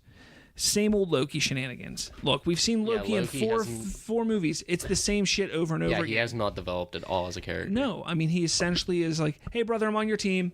No, I'm not. Can your dick touch your ass? Good, go fuck yourself. Yeah, so that way, it was, I expected it. We've seen it for 4 movies now. It's not like it's going to change. Yeah. Musical score I thought was subpar as always. Yes, the Led Zeppelin did work, but that's not a musical score. That is music used in a movie. That's not a musical score. When it comes to Marvel movies, their scores are always subpar. The villain, while Blanchett did an excellent job, I think the script didn't give her much for her character to really do. It was just pretty much destroying fucking everything. I mean, there's that one moment when she first comes to Asgard and she fucks shit up, and I was like, the whole army. Yeah, where she takes on the whole army. That was probably her best scene in the entire movie, at least from an action standpoint, because she had some good scenes where she was talking to Thor and she was eating the scenery up. She's eating shit. She was eating shit. She's eating a bowl of shit and eating the scenery. Wow, I really missed a good movie then. We went from Thor to 2 Girls, 1 Cup. Oh man. Then Scourge, the executioner, I thought was also kind of. He didn't have. Honestly, he may have had the best story arc in the movie. Scourge and Valkyrie probably had the 2 best stories, because Scourge had that because he's part of the Warriors 3. Which, speaking of the Warriors 3, I think were completely wasted because Hela shows up and is like, "Here's a knife to you. Here's a knife to you. You're both dead." You get a knife. She goes, "You get a knife." She's like, "Here's a knife to you." Oh, look, Zachary Levi, you want to be Shazam? Boom, you're dead now. Yeah. Knife for you. Knife for you. Knife for you. You're all getting knives. Yeah, but she saves Scourge because Scourge actually kneels down before her or something like that. But I mean, his whole thing is like, I want to be noticed. I want to be, remembered for something, essentially. And she's like, well, you can, work with me, and you can be my executioner and stuff like that. And you can tell he's not feeling it. He doesn't want to. And then at the end of the movie, towards the end of the movie, he kind of redeems himself and goes and tries to pulls out fuck shit up. 2 of his M4s. Yeah, he pulls out 2 M4s, pulls out what Bob Blood would love to do in Airsoft. But he had a decent. But again, the other 2 of the Warriors 3, I think, were wasted. I think that they could have. Not that they can defeat Hela, but I think could have that put up more of a fight. Could have put up a little bit of a fight, yeah. That was like the equivalent of Mace Windu, Kit Fisto, and the 2 other Jedi going in to fight Palpatine, and 3 of them dying. Yeah, in the first why 5 are seconds. Jedi dying that quickly? So there's that. Then the mid-credit scene, and you see they're flying. You didn't like that? That's not my dislikes. That's not my dislikes. That's So this is out of my dislikes. This is my likes. This is just, I want to talk about the mid-credit scene. So at the end of the movie, they're flying away in a ship, and they're like, where are we going to go? And they're like, we're going to go to Earth. Like, that's where, you know, Thor's like, we go to Earth. And Loki's like, are you sure we should go to Earth? Like, don't you think they don't want me there? He's like, it'll be all right. Yeah, fuck you. It'll be all right if you go back, Loki. I think that's just kind of a shoehorned way to bring him into Infinity War, honestly. But I think I think they should have left him dead.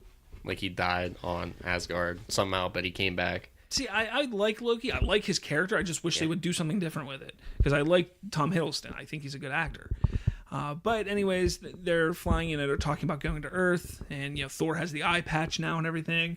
And they're flying, and then the camera kind of zooms out from the ship, and you see Thanos' ship right in front of their ship in space. And that's kind of where it ends.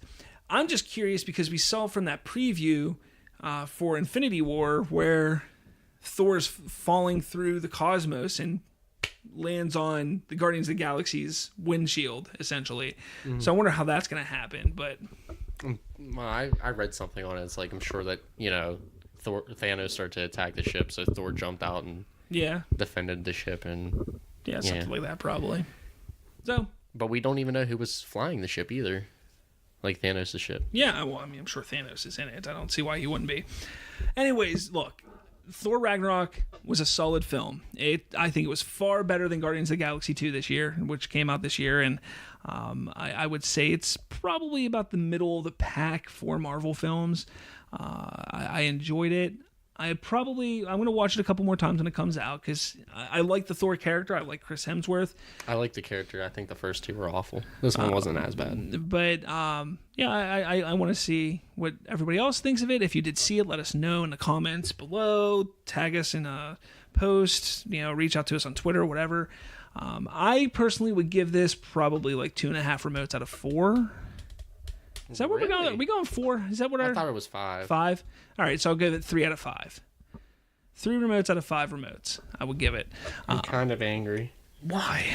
Because I remember how we were talking about the Infinity War thing. Yeah.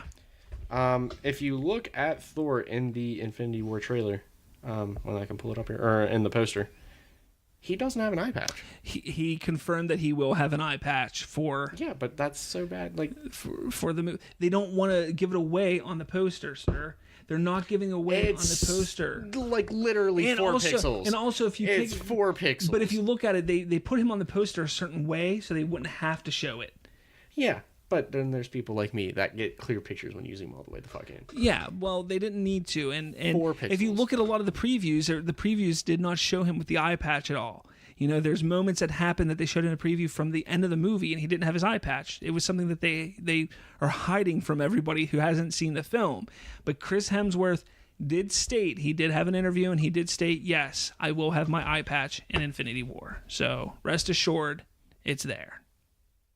I promise. But anything else, Colton? You have anything on Ragnarok? Thor Ragnarok? I mean, it was a good film. I enjoyed it. I would love to see a Hela. Independent, like her own solo film. I would love to see her come back. Like an origin film. I would love to see her come back somehow. Obviously... I mean, she would not be OP.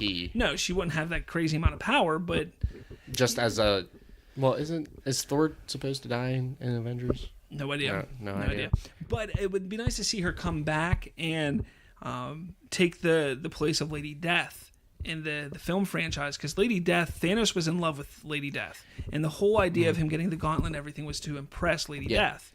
So turn it around and make it Hela that he's trying to impress because he's in love with Hela. And then bring Cate Blanchett back because, again, I thought she did fantastic in the movie, and I would love to see more of her. Plus, she was smoking hot in the movie. I mean, why not? So, Bob, I'm going to give you a little spoiler since I do all the social media stuff on Facebook. Okay. Friday, I have a versus set up. All right. Thanos versus Darkseid. You will see what my post is on Friday. Okay, because there's special circumstances, like Thanos has the Infinity Gauntlet. I can't remember everything, but Darkseid has like the anti-humanity equation. I can't remember all the stuff, but that's going to be on Friday. I'm going to start like the versus series. I'm going to try to do a versus. Cool. Cool. Because like we were talking about that a while ago. And Donald, anything else from you?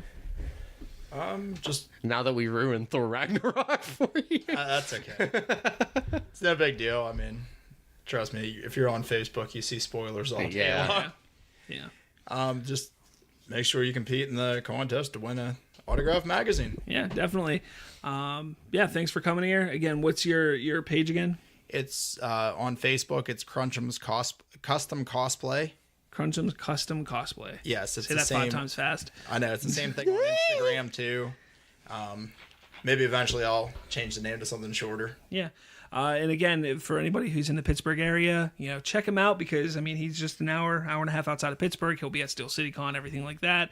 You can find him there. Him and his daughters tearing shit up because the one Steel City Con that I went to earlier this year, he and his daughter won, what was it, 3rd place or 2nd place? It was best craftsmanship. Amateur craftsmanship. That's right, yeah. So, you won money. I mean, hey, Hey, I'm waiting to win, hopefully win best in show this time. We're definitely stepping it up, adding my youngest daughter in. Yeah, and people love kids. And I even brought the sword tonight. They got to play you with it showed and us have the sword. fun. So, yeah, I mean, that's pretty much everything from the remote control. I've been Robert Slavinsky. With me was... This motherfucker. And... Dawn. All right. I guess we will talk to you later. See ya.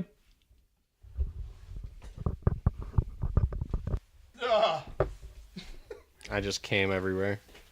How long is this fucker? Oh my god. Holy shit, 2 hours.